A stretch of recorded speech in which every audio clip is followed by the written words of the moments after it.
This podcast is part of the C-Suite Radio Network, turning the volume up on business.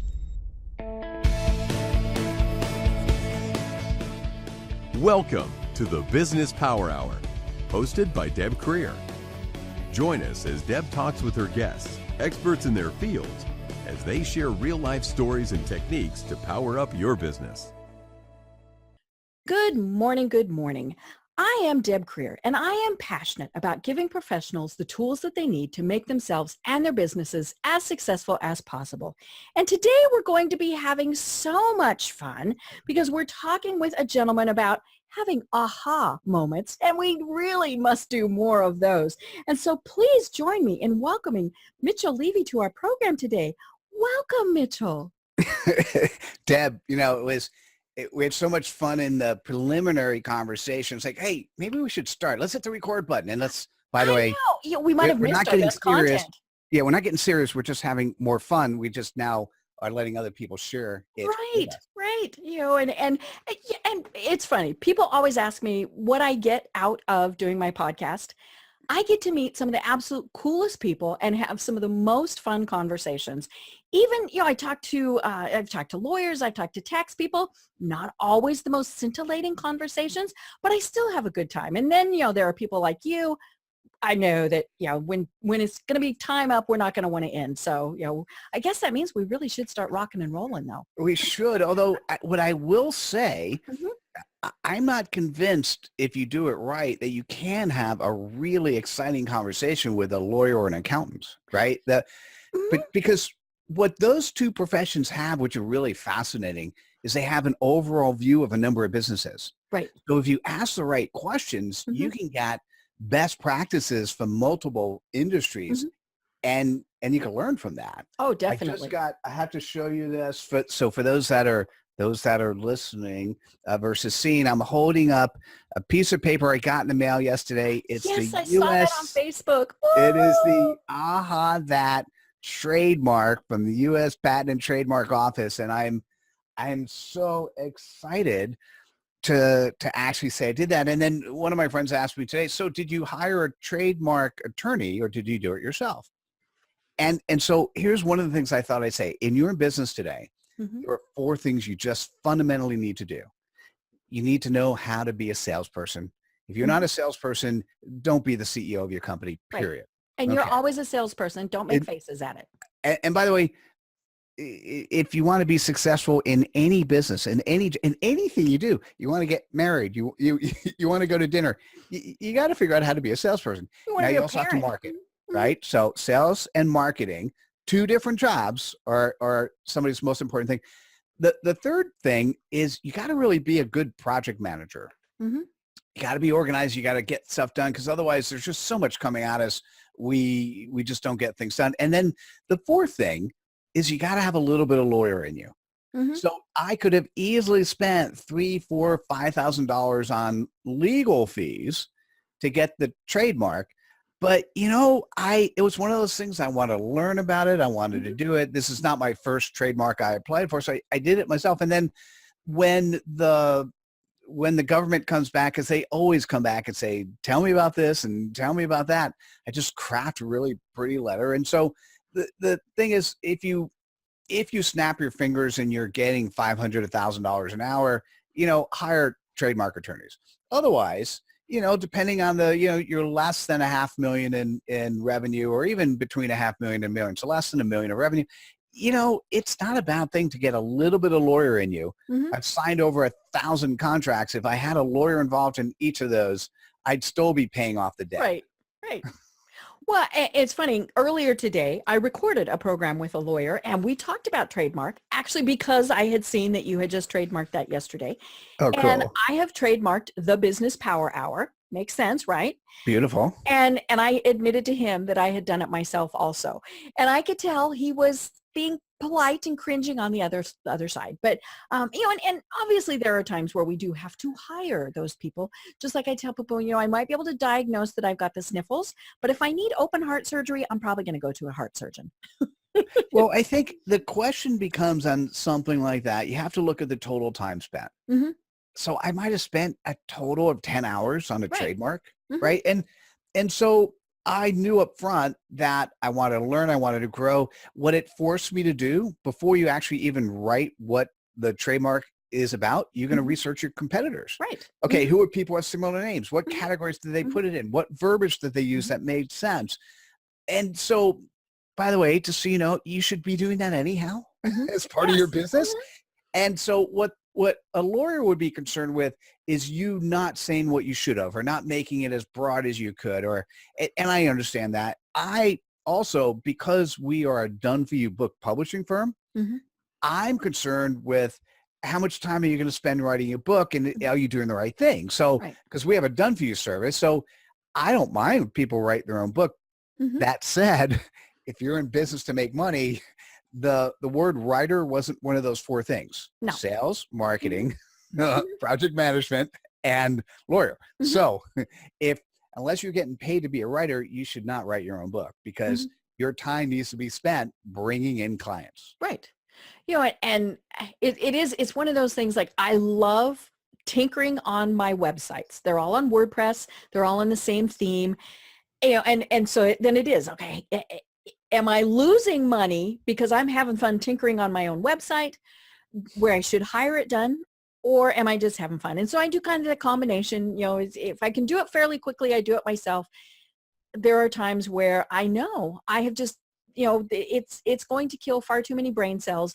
Somebody else can probably fix it in 5 minutes. And so I begrudgingly hire someone else to do it. Yeah, so I'm going to suggest to you, Deb, to rethink that just a teeny bit. Mm-hmm. So I have been on the web since 1995. So if you look behind me, for those that could see it, I've got a bronze statue. It's a bucking bronco. It's the same one that's typically in the Oval Office. Mm-hmm. It's from Frederick Remington. And what happened in 1995, I created a website to sell bronze statues. Now, clearly, I don't have a bronze foundry, or if it's not clear, I don't have a bronze foundry. So I basically made a deal with a bronze foundry, or increased the price by 3 to 4 times, and drop shipped. And I Mm-hmm. decided I needed one myself. So I have built hundreds of websites. And about a decade ago, what happens with something like that, yes, it's easy to do and Right. it's easy to update. What Mm-hmm. happens though is it's sort of like going to Costco, right? You all of a sudden you get in the door and you don't leave for an hour or two, and you've got all Right. this stuff in your Yeah. basket. And you get a bunch of stuff you really didn't need. Mm-hmm. Exactly. So what I might suggest, and so right now, even the minor stuff, I've outsourced it all. Mm-hmm. And sometimes it's painful, right? Oh, yeah. Sometimes it's painful because there's something that could take minutes to do that you did. For instance, I did something a decade ago and I knew my program, he just didn't know how to do it. So then I had to go in and explain, okay, here's the HTML stuff you have to look for, do a Mm-hmm. Google search on this, and then you'll be able to solve that, right? Mm-hmm. But generally speaking, what you really got to look at, the most important thing you have to do in business is you got to make your existing customers happy. That's Mm-hmm. important. You got to continue to build product for tomorrow. Mm-hmm. But the most important thing is you need to have new customers coming all the time. Right. And anything that's not directly helping you to bring customers into it. And by the way, I have to listen to this advice myself, by the way. Oh, uh-huh. Mm-hmm. But anything that's not directly bringing in new, I spend probably a little bit too much time on building product for tomorrow, because I love constructing that. Mm-hmm. But I need to right now redirect my attention to, okay, clients, okay, is Focus this on next this. call Mm-hmm. bringing me in money tomorrow? Mm-hmm. Okay, no, okay, put it aside. Right. Right. Just put it on the to-do list, but right now, no. Exactly. Well, oh my gosh, we just jumped into the discussion. I didn't even introduce you because we were having so much fun. So I guess I should tell people a little bit about you. Perfect. So Mitchell Levy is the AHA guy at AHA That, who empowers experts, thought leaders, and businesses to share their genius. His superpower is extracting the genius from your head in a 2-hour interview so that his team can ghostwrite your book and make you an Amazon best-selling author in 4 months or less. He is an accomplished entrepreneur who has created 20 businesses in Silicon Valley, including 4 publishing companies that have published over 800 books. Mitchell is a TEDx speaker. I loved it. I listened to it. Everybody go look it up. an international best-selling author of over 60 business books. He's provided strategic consulting to over 100 companies, has advised over 500 CEOs on critical business issues, has been chairman of the board of a NASDAQ-listed company. In addition to these accomplishments, now, okay, these are the most best accomplishments. He's been happily married for 29 years and regularly spends 4 weeks a year in a European country with his family and friends. So, okay, welcome. Good to be here. Nice to chat with you. And that, we've filled the hour. No, it really is so much fun talking with you because we just can hit the ground running. And that's what's so much fun about this. But it's now for those who you and I have chatted before, so that is part of why we can hit the ground running. Not that you've been a guest on the program, and hopefully you'll be a repeat guest. But we've got tons of great stuff to talk about with you. And so you're probably going to have to be a repeat guest just because we're not going to make it through the notes. But I mentioned your TEDx talk. And then you've got a new book out through your company, and we'll obviously talk about that because I love the concept of how you guys work with people to write books. But your new book is called Being Seen and Being Heard as a Thought Leader. And I think thought leader is kind of one of the new terms that people are throwing about, but it's very important. And especially in this day and age when there's so much clutter, so much going on. If you're reading Twitter, there's 900 billion tweets that go across in, 30 seconds, all these distractions. And so we have to set ourselves apart from that chaos and that din by being a thought leader. So how do you define a thought leader? It's an interesting question, and it's a term that some people would say is overused, and other people would say, this is important, I want to be one. And then I would always say, why, right? And so let me help you understand. And for those who want to know more, if you watch the TED Talk, so just Google Mitchell Levy TED Talk, or you can go to aha.pub, aha.pub/TED Talk, and it'll bring you to a page where you could see some images from the day of the event and watch the talk itself. And or if you just want to watch a 1-minute sizzle reel from the TED Talk, we got that too. And so what happens is, let's say over 10 years ago, right? So the term thought leader meant something completely different. It means something different today. So we are, and this is what the TED Talk really covers, is we're in the most massive transformation that humankind has ever gone through. We are in the transformation from the industrial age to the social age. And between 1920 and 2019, that 100-year span, we've only made it 50% of the way there. Wow. So if you take a look at the transformation that has happened over the last 100 years, what I'm going to say is that other 50% is not going to take 100 years. It's going to take 1 or 2 decades. So in the next 10 or 20 years, everything you see is going to be different. Anything you do, every business you have, everything that you do today and know about, and services that you either take advantage of or deliver, is going to change. By definition. It has to. So what I was trying to think about is how do we do business tomorrow? And how we do business tomorrow is, it's a simple term. We do business with those that we know, like, and trust. Okay, what is a thought leader? A thought leader falls in the category of somebody who is known and somebody who's trusted, right? So you're known, people know who you are, and you're trusted because they understand that you could do the job that they say you can do. And so in the TED Talk, I go through what all that means. What I want to do is say that I am of the belief that the terms thought leader and recognized expert should be used synonymously. Okay. Right? Thought leader and recognized expert. Because guess what? In the old days, our thought leaders were given to us by the publishing companies, the broadcast media, by the recording studios. Walter Cronkite said who we should pay attention to. Exactly. Well, and the people at whatever channel he was, because remember, there was only 3 channels. I can't remember if it was ABC or CBS or NBC. CBS and NBC. Right. I can't remember which one. But so the people who were in power picked Walter Cronkite to be our thought leader. The people at the publishers were telling us who to read, at the broadcast media, who we were going to see on the big screen and the little screen, and the recording studios, who we were going to listen to in music. And when they said, here's your thought leader, what it meant from a book perspective is that author had to know the industry and be well-versed and spend 1,000 hours writing their book.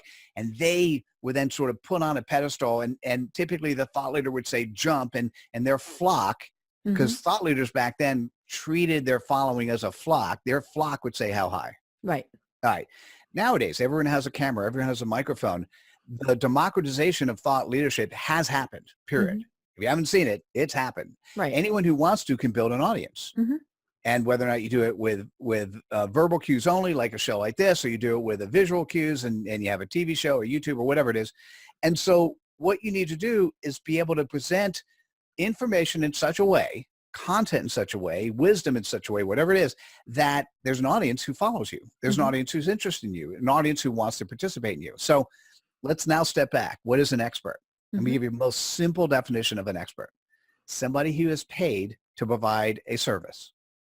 Now, if you open up a lemonade stand on a corner and somebody pays you for lemonade, guess what? You're an expert. Right. Now, if they don't come back the next day, you got to wonder whether or not you had horrible customer service or a horrible product, right? So your expertise may not last very long. And you, over time, if you keep getting paid and you keep having customers and keep enjoying what you do, you're going to learn your craft and even be better at it. So an expert is somebody who gets paid for a service. A recognized expert is the person that when your audience or potential audience has a problem, they think of you. Right. So what I think about often is, how do I put my clients in a position so that when their audience says, I have a problem with X, whatever that is. So I have a problem because I don't have any time for LinkedIn. My LinkedIn profile stinks. I'm not getting enough attraction to my LinkedIn, the type of stuff you do, right? Is how do I do it effectively? How do I do it where I don't spend time, or I just spend the time I need and I outsource everything else, right? That's the stuff that is relevant for you to talk about. And how do you reach an audience? Because there are many people who do this. There's just no other Deb Cryer, right? So how do you put yourself out there as a recognized expert in a space that you do, that you help satisfy a particular issue? And that is, so for instance, one of the things you do is you do it for adult communities, right? Actually, that could sound bad, not triple X communities. Senior living communities. I do their social communities, media. guys. So if your mind was going to triple X, no, sorry, come that's back. not what we meant. Okay. So what happens is there should be a specific website focused on just that. There could be a online show focused on just that. There should easily be a book focused on that, because what happens is, if somebody who is an executive director or a marketing person for a senior community says, man, this online stuff, or in that particular case, I might actually do advertising at ARP. So somebody sees in the ARP magazine an article that says, God, you know what, guys, senior community, there are more and more older adults using LinkedIn. You need to be on it and do it effectively. They want to be able, you need to see you, right? Need to see you, because what happens is, as a thought leader, right, your job in the old days, it was you solve the problem for mankind, right? Right. In today's world, is you're the curator that solves the problem for humankind, right? So you're the person who, remember, all the content that you create, that you share, doesn't have to be yours. As a matter of fact, only 20% of the content that you share should be yours. Right. The rest should be other people, because when I go to somebody to solve a problem, like, so for instance, Deb, if I went to you and said, I've got a family member, they run a senior community, I want to introduce you, but I'm not sure I should. Tell me why. Okay, you got 30 seconds. I don't care about what you say. You have 30 seconds to demonstrate to me that you have enough expertise that I will not be embarrassed to share you. Right. Right? Simple. That's what you have to think about. And more importantly, if I talked to you, but I didn't remember that you were doing LinkedIn for senior. So somehow you need to make sure that I know that as somebody who might be a good referral partner for you. So a recognized expert is somebody who has made it easy for people either in their community or people who know people in their community to recognize there's a pain point you solve. right? Yeah. And that to me is where thought leadership and recognized expertise, that's where it comes in. That's Right. where it's important. Well, and I love that you talk about that it's not all just what you're pontificating, because we get tired of, hearing from somebody. Now, I mean, there are some people that everything they say, is fairly important. I mean, you pay attention to somebody like Warren Buffett. When Warren Buffett speaks, you listen, and, but not all the time. And he's probably borrowing from somebody else, right? So, part of being that thought leader is researching, reading, educating yourself. I love in your book, one of the concepts that you talk about is we should always be learning more. It's part of why I love this program. Every single program I learn something from somebody, and even if it's a subject I've either talked about or know personally. I interviewed somebody about LinkedIn yesterday, and she told me something that I did not know and felt rather foolish that I didn't know it. So I immediately went and fixed it. So that was perfect. But we should always be educating ourselves. But then the important thing is exactly what you said, sharing that. Hey, I found this great tip from, insert name here, right? And thought that other people would like to know it, and and so it's that curator. And I think that's one of the things that sometimes people, and maybe it's their ego, they're like, well, I don't want to share somebody else's content. I want them to think about me. No, I want to know that you're well read, that you're educated, that you're keeping up with what's going on. Yeah, what you want to know is that if I'm going to go to Deb Crier to help me with my LinkedIn stuff, that she could tell me what her competitor's doing and when I should use a competitor versus when I should use her. Right. Because then I feel more comfortable. Right. And there are perfectly good times when you should use that competitor. Oh, that's the cool part. If you have the integrity to be able to, and the authenticity to be able to tell a client or a potential client when they should use somebody else, what that does, you've created a referral source. Right. Yeah. And by the way, they're going to come back to you when it's perfect, and they're going to recommend other people. Right. Well, and it's funny because now this is in your TEDx talk and in your book, the know, like, trust thing. We hear that over and over, but you define how we create trust. And it is that vulnerability. And we'll kind of come back to that. Integrity, like you said, telling people, and sometimes maybe it's not even referring to somebody else. Maybe it's just, I can't do that for you for whatever reason. I mean, I might not like you. I might have a direct competitor I'm posting for, might not have that knowledge, but to have that integrity, to turn that business away, and then being authentic. And I think that's something that people are still struggling with, that whole authenticity thing. And you and I were chatting before the program that we have to be who we are.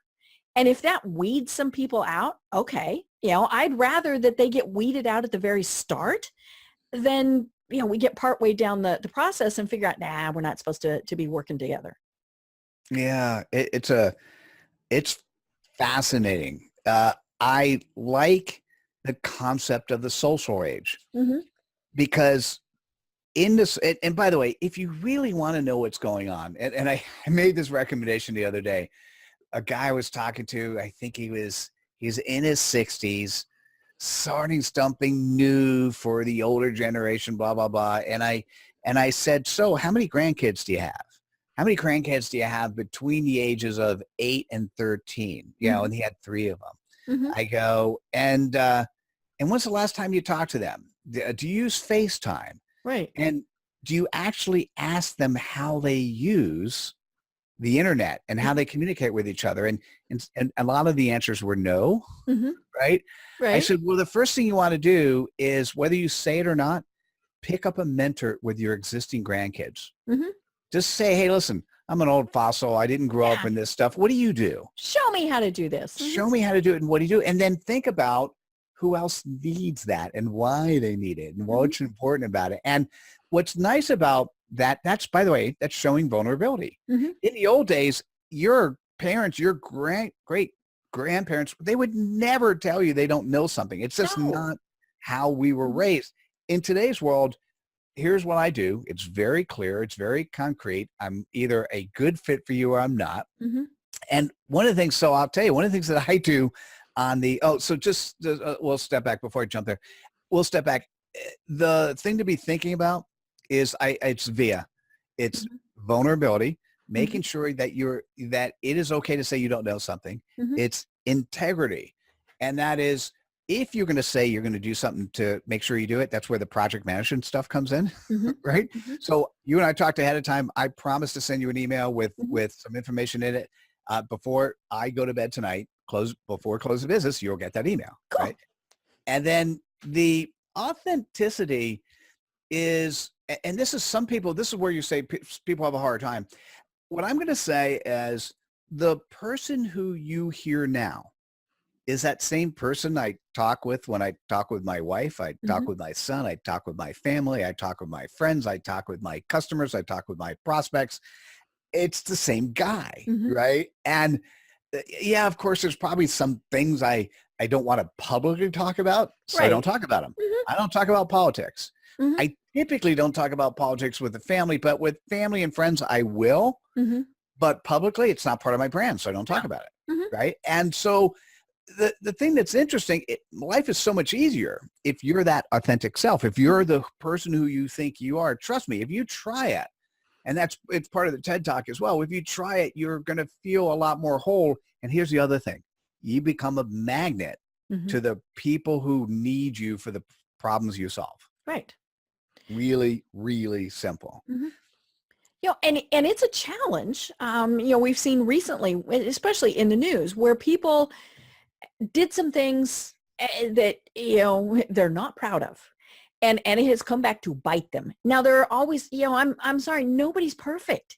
And now clearly there are some things that people did when they were younger that, no, I mean, that really, there are some issues. But, I tell, I love the saying, when people say, would you ever go back and not do something?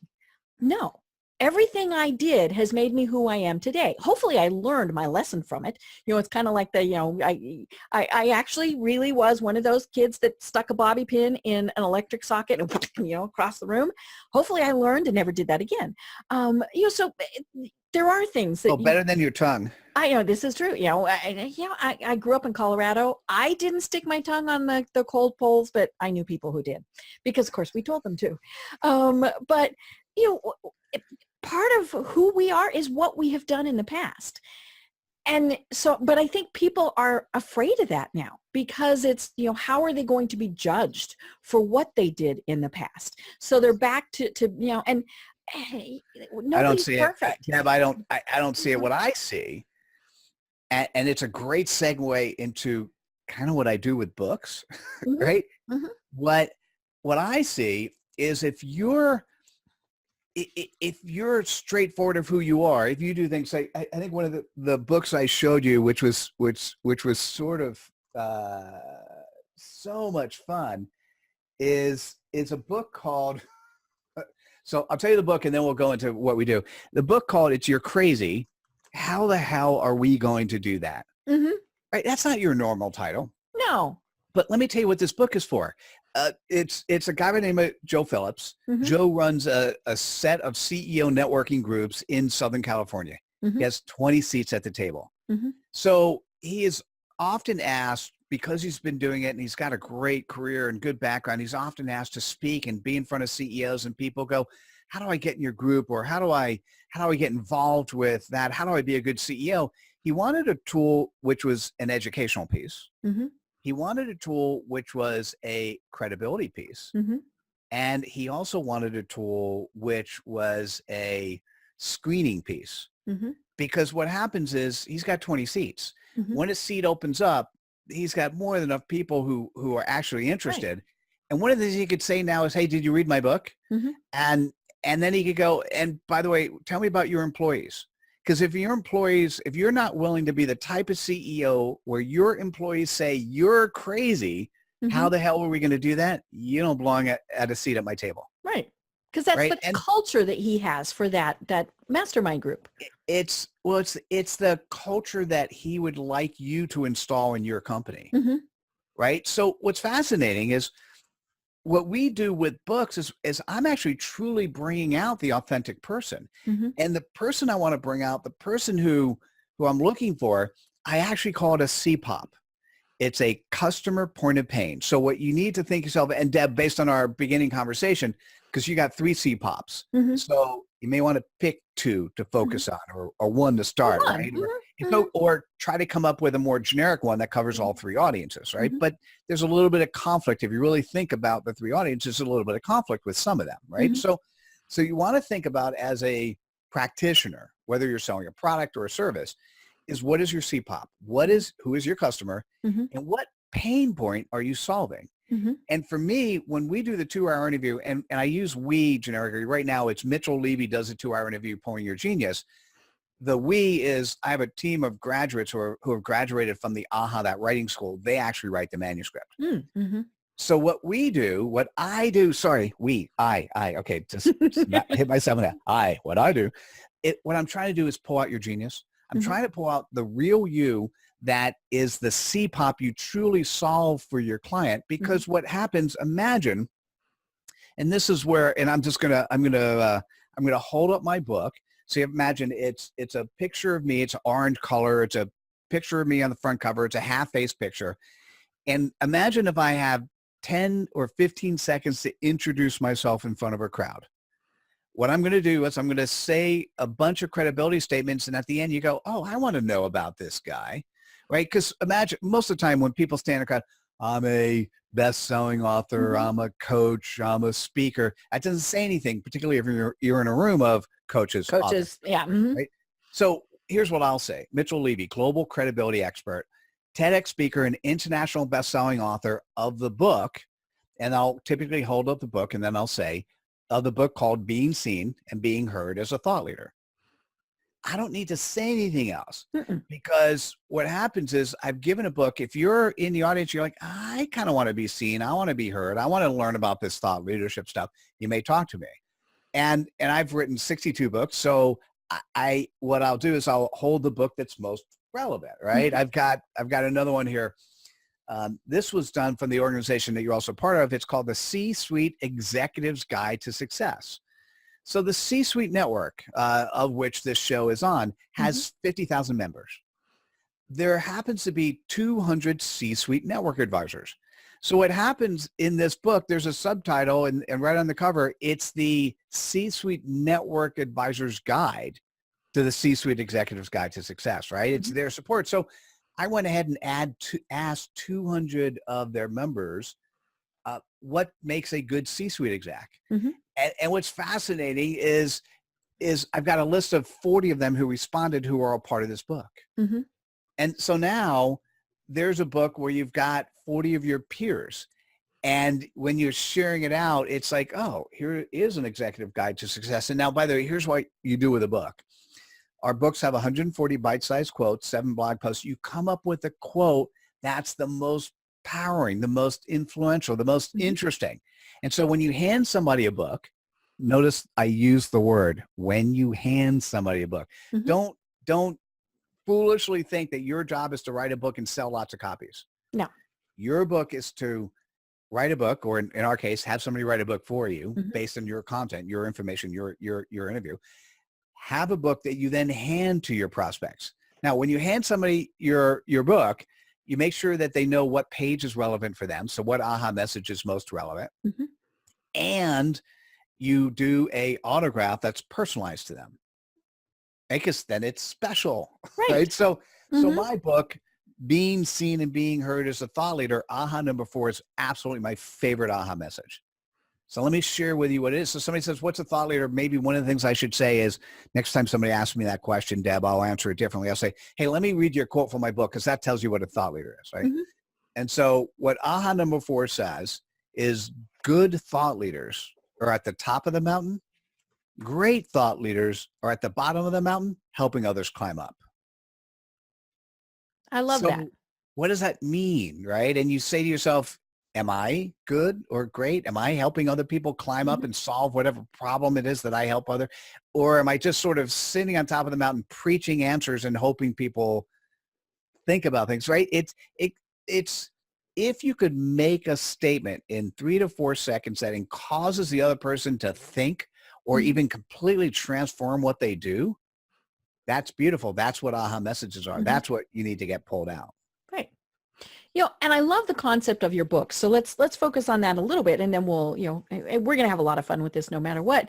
So you do work with authors to write their books, and many people should have books. One of the biggest people, audiences that need to have books are professional speakers, because they hold up their book and they say, I have written this. It's kind of that social proof type of thing.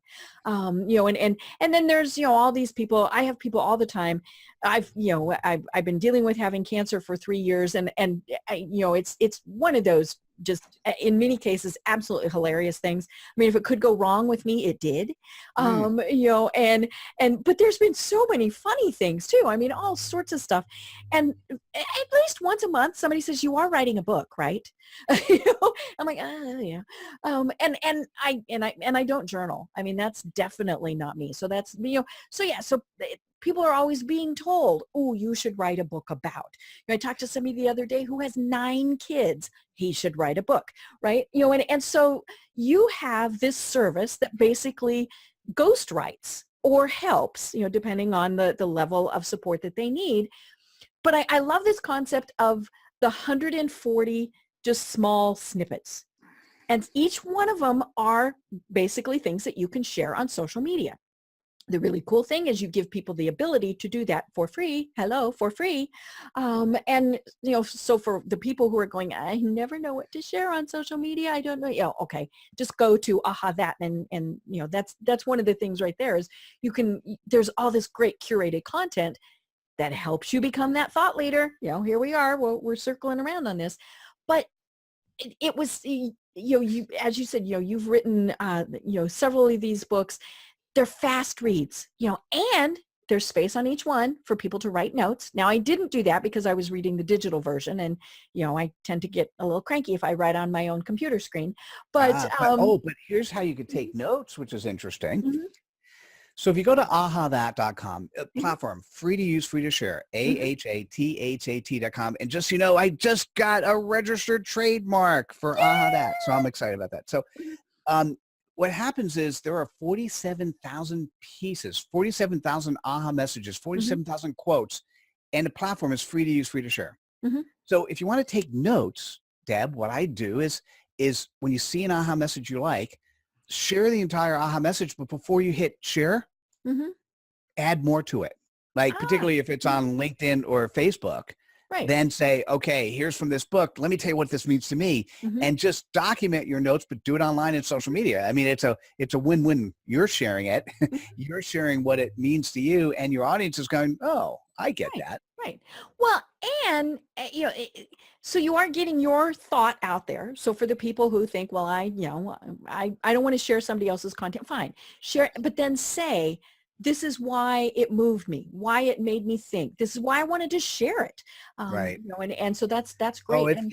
The answer is, if you don't want to share somebody else's content, that's okay, but you're going to go out of business. Right. I mean, let's do it. Let's be clear. If you're not on social media, if at least a little bit, if you don't have a good LinkedIn presence, when people check you out, they see you, you don't exist, you will disappear. Right. Word of mouth marketing works, but needs to be reinforced by the tools that are now available that people look at. And I actually have a book called Social Proof. So it's from Ken Rashan. I want to read AHA number 54. And this applies to you as well, but it says, if a marketer has no proof that they're a great marketer, it's akin to hiring a obese personal trainer. Right. Right? I mean, it's just, what happens is when it makes us go, aha, right? It's aha. When you read a book and think about that, and what happens is the author's just reinforcing the message that, like, yeah, you're right. I do need social proof. I need, whether you're a marketer or something else. But Deb, can I add, you said something, and so let's talk about that. Sure. What you said is, I've been successful on the cancer journey, and people say you're going to write a book because there are funny things that happen. Right. Or I've got 9 kids, you should write a book. So let me distill some notions, if you don't mind. Not everybody should write a book. Not, and in particular, like I get a lot of people come to me and say, listen, I want to write my life story. It's phenomenal. Mm-hmm. And the answer is, by definition, I don't want to say 100%, most everyone's life story is phenomenal. Right. If you've done interesting things in life, your life story is phenomenal. And the people who care about it is your family, particularly the future generations of family. Right. So if you want to write a book on your life story, don't. What I'd recommend you do is hold a camera to yourself. Ask yourself 4 questions. Spend 15 minutes answering each question. Put it up on YouTube or create a Vimeo account. Put it up and say, this is my life story. And boom, then you're done. It's easy. If you're a parent of 9 children and you've done an amazing job, don't write a book on being a parent of children if your job is project management. Write a book about project management. People are like, wait, this doesn't make sense.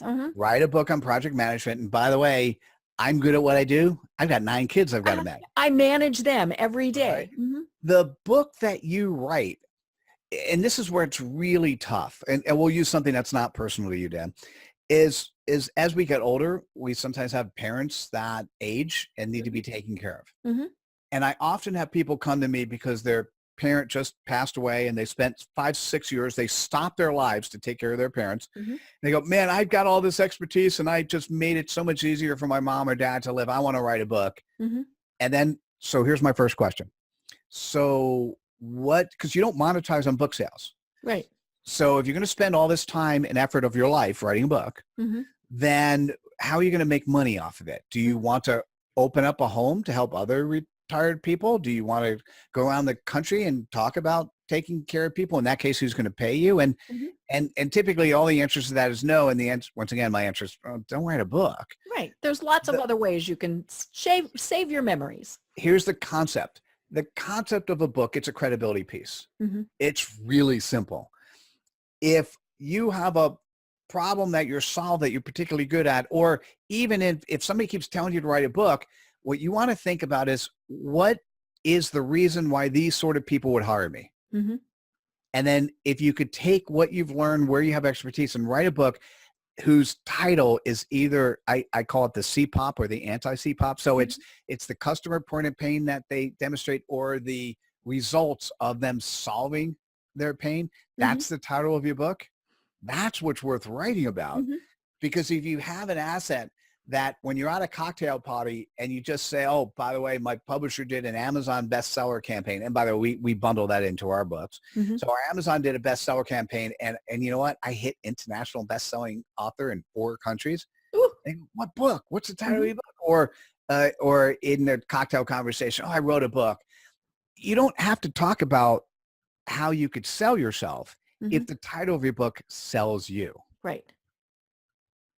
Yeah. You know, and I love it because there are so many people that, oh, hey, you should write a book. But yeah, so first think why. Why should you do that? Is it better to just journal? You know, or is there some other way? My mom just did a great thing for friends and family for Christmas.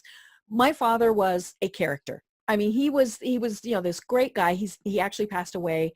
It's been a little over 10 years ago now. He really, anything and everything. I mean, very, you know, he had all sorts of very cool things happen. But she did it by, you know, typing. Now, my mom's 86, very computer literate. In fact, she texts every day. So much fun. And so she wrote it all out. She scanned the pictures in. I mean, this is great. And she went and she had copies made. So she had like 20 copies made. So we all got this. It's this great thing. But that was the biggest audience that it needed to be for, you know, and so that, you know, but yeah, as a business tool. And so that's what people need to think about is, you know, how can this be used as a business tool? You know, and, you know, is it your entree in, you know, all these various things, because it comes back to credibility. I mean, you know, the second you tell us, well, hey, I wrote a book. Have you read it? You know, it's an Amazon bestseller. All these various things. It's like this little credibility meter goes ding, ding, ding, ding, ding, ding, ding. And here's what's interesting about the process and what we do. And that is I'm I'm helping you. If you say you wrote a book and then you follow up, hey, can I tell you my favorite quote from the book? Mm-hmm. No one's going to say no. Right. They're like, oh. And so it may not be your absolute favorite. It may be the favorite that's relevant to the person you're talking to. Right. So I'm giving you speaking points, Mm-hmm. right? And here, I'm going to give you another, but this is my favorite. You know this guy, right? Bill Wallace. Mm-hmm. Bill's another C-suite guy. He runs a group in Dallas, been running for 30 years, called Success North Dallas. Mm-hmm.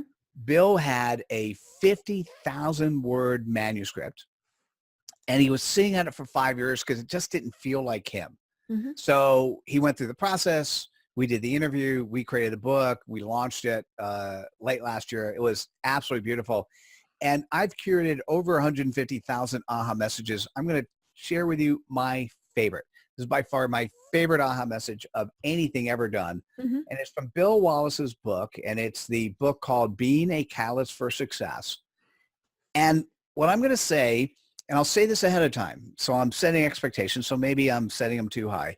But when you hear this, you can't unhear it, right? When you hear something that is going to take 3 or 4 seconds and you can't unhear it, Mm-hmm. that is what an aha message is. Mm-hmm. That is what, don't I want to get to know Bill? Don't I want to learn a little bit more? Don't I want to be a better human so that I could say that myself? So here's what Bill says. It's aha number 3.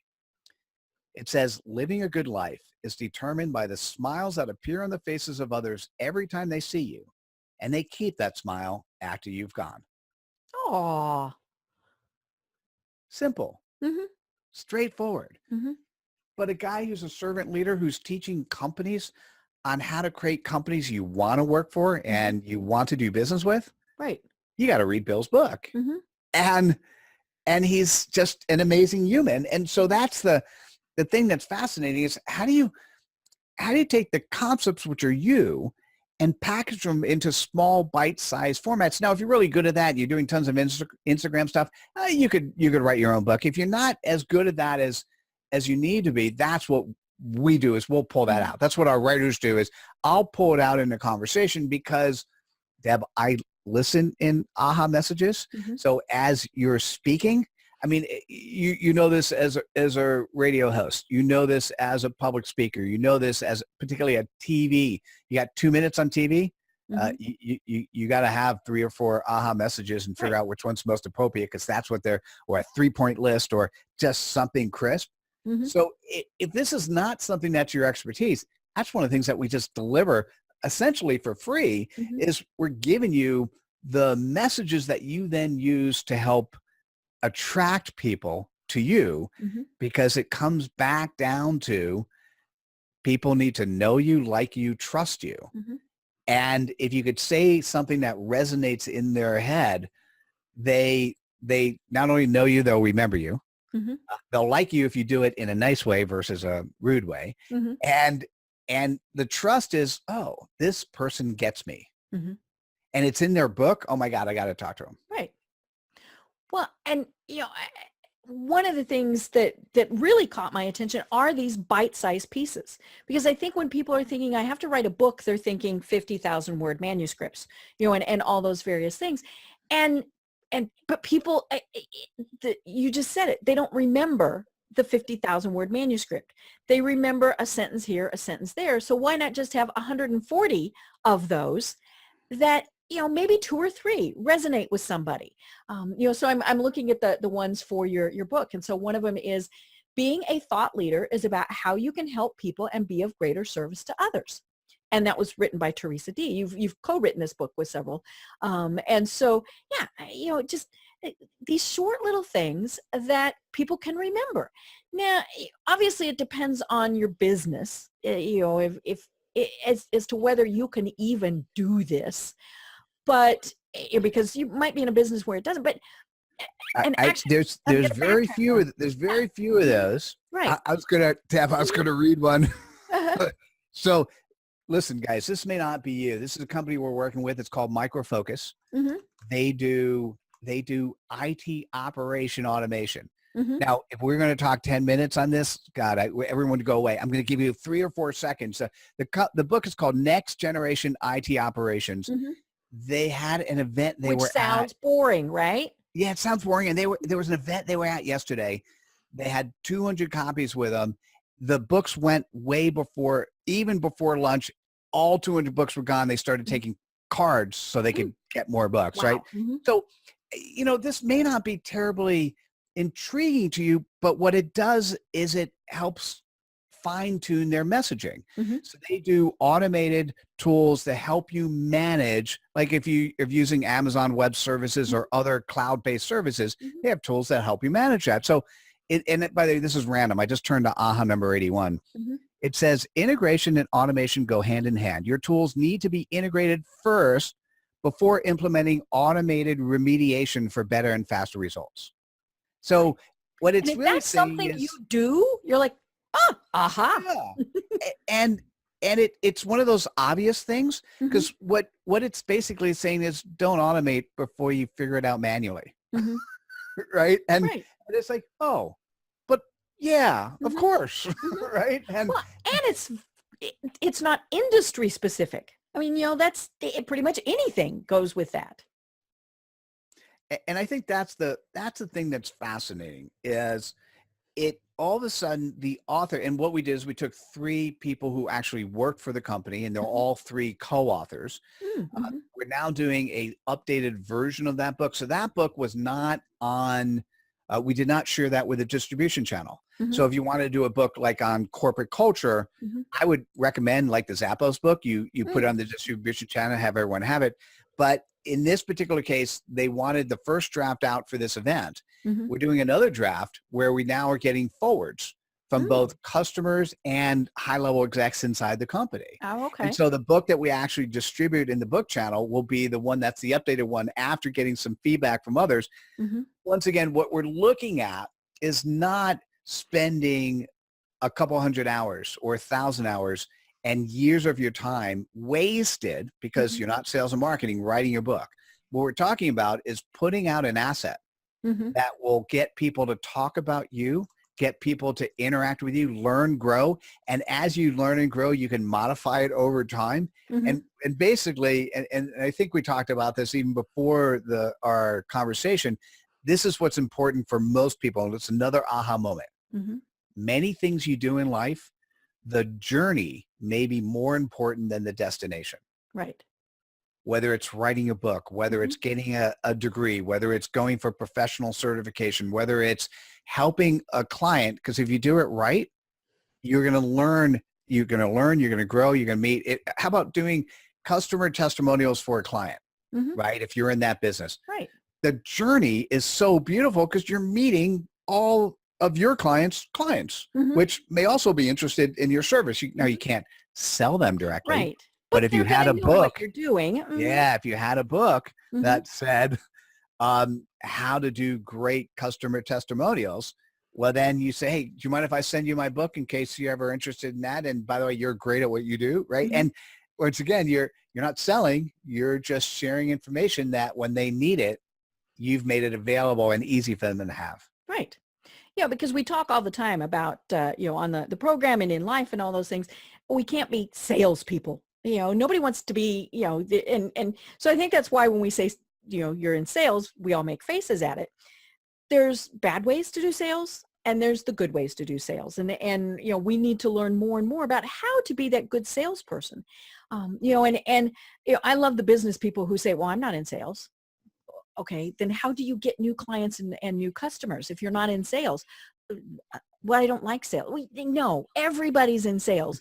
And in a company, you need to figure that every person in your company is in sales. And I don't care if they're in the mail room or they're in the C-suite, because when they're out and about, if somebody says, who do you work for? What do you want them to say? Or, do you want them to be proud of where they work? And so, yeah, everybody is in sales. So that is ready? That's not just an aha. That is a money aha. Oh, wait, look. We love Joel, right? Yes, we do. And yeah, it really is one of those things that people tend to forget we always should be in kind of that sales mode, but not hitting people over the head with it. We talk about used car salesmen, snake oil salesmen, all of those various things. And, but there are certainly ways to do this. And a big part of it is, as we've been saying, to be that thought leader. Yeah, You're not saying, selling, I have you're this product and I'm educating. selling it. Yeah. Right.